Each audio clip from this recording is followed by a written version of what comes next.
Tutorial cara ngadepin masalah hidup. Yang namanya hidup, itu udah pasti ada masalah. Yang namanya hidup, itu udah pasti ada aja musibahnya. Dan asal dari masalah atau musibah tersebut itu antara satu, emang perbuatan kamu sendiri. Kedua, karma atau hasil panen yang kamu secara nggak langsung dari perbuatan kamu sendiri. Ketiga, hasil akumulasi dari hal-hal buruk yang kamu lakukan bertahun-tahun secara habit atau kebiasaan, atau dampak kuantitas yang kamu melakukan ke nggak cuma satu orang. Maka dari itu bisa disebut sebagai akumulasi. Dan finally, nomor 4, which is ya emang rencana Tuhan. Dan selama ini di hidup aku tuh selalu ngerasa kalau Tuhan itu pasti memberikan aku sebuah tantangan, challenge atau masalah, supaya satu, aku tuh bisa koreksi semua kebiasaan atau sikap buruk aku. Dan kedua adalah ya emang udah waktunya kamu menjadi lebih dewasa. Yes, yang namanya hidup itu pasti ada masalah, tapi yang namanya masalah itu pasti ada solusi. In business or marketing or yang lain-lainnya, it's all about A/B testing. Kalau nggak A yang B, kalau nggak B yang C. Tapi in real life, dalam artian itu lebih ke masalah diri sendiri, itu cuma ada 3 cara kamu nanggepinnya. Number 1 is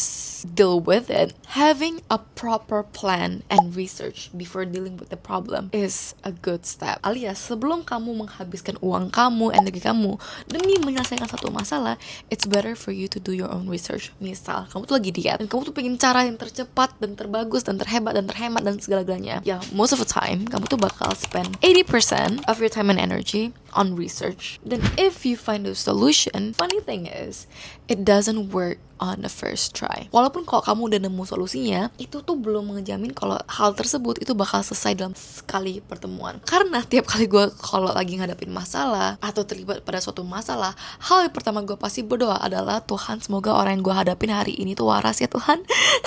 Karena jujur aja, it's so important for you to separate your emotion, your ego, and the actual problem. Kalau kamu bisa bisain 3 hal ini, gue yakin mau segede apapun itu masalah, pasti itu bakal kalian simple di hadapan kamu. Dan kalau misal itu masalah tuh masih tetap ruwet, kamu merasa kamu tuh tidak cukup lihai atau kamu tidak cukup educated, is that it's better for you to consult with a professional. Alias, kalau kamu nggak bisa nyelesain masalah kamu, ya tinggal bayar orang aja gitu. Misal AC gue tiba-tiba rusak, the next thing I do is basically panggil tukang AC lah. Karena I would not spend 3 minggu of my time untuk mengerti kenapa AC gue rusak, when there's actually di luar sana itu ada orang yang memang ngerti tentang hal itu. Having a professional advice to guide you from A to Z itu jauh lebih baik daripada kamu percayain sama temen kamu yang bodong. Alright, teman-teman yang sok tahu atau halu adalah 2 orang yang paling bahaya di hidup kamu. Karena kalau kamu dari awal itu udah gak tahu apa-apaan,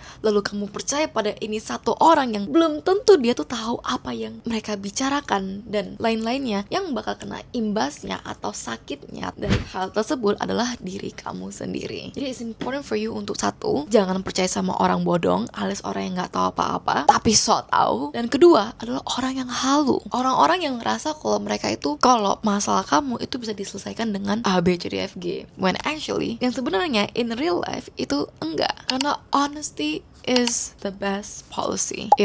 Jadi yang pertama itu adalah do it yourself, yang kedua itu adalah hire professional, dan yang ketiga adalah tinggalin aja. Ini adalah cara yang paling bajingan dalam satu semesta. Kalau kamu tahu kamu tuh lagi ngadapin sebuah masalah, entah itu tentang karir kamu, diet kamu, lingkungan kamu, dimana itu tuh gak cuma ngerugiin kamu tapi ngerugiin orang-orang lain, hal yang paling menyakitkan itu adalah ignorance, alias bodoh amat. Bayangin aja nih, ada rumah. Dari awal kamu nyadar kalau di dalam rumah itu ada api. 1 jam pertama tuh api masih kecil, lalu kamu tinggal lagi 6 jam tuh api tiba-tiba melebar. Gak usah tunggu 2 minggu, itu api udah pasti makin membesar. Kalau kamu dari awal itu gak memutuskan menyelesaikan itu masalah, itu api pasti akan membesar dong. And that is why it's so important for you, kalau kamu lihat ada satu masalah di mana mumpung masih kecil, it's better for you to finish it, to deal with it first. Semua aksi itu pasti ada konsekuensinya. And misal kalau kamu tuh lagi deal with your health problems, dimana kamu tahu kebiasaan kamu tuh buruk dan memang menyakitin fisik kamu, it's better for you to change it. Waktu yang kamu sia-siakan sama ini itu bakal ngerugiin kamu. You cannot take back the time that is left. What you can do is actually, number 1, be honest. Number 2, deal with it. And number 3, orang-orang di sekitar kamu tuh gak kena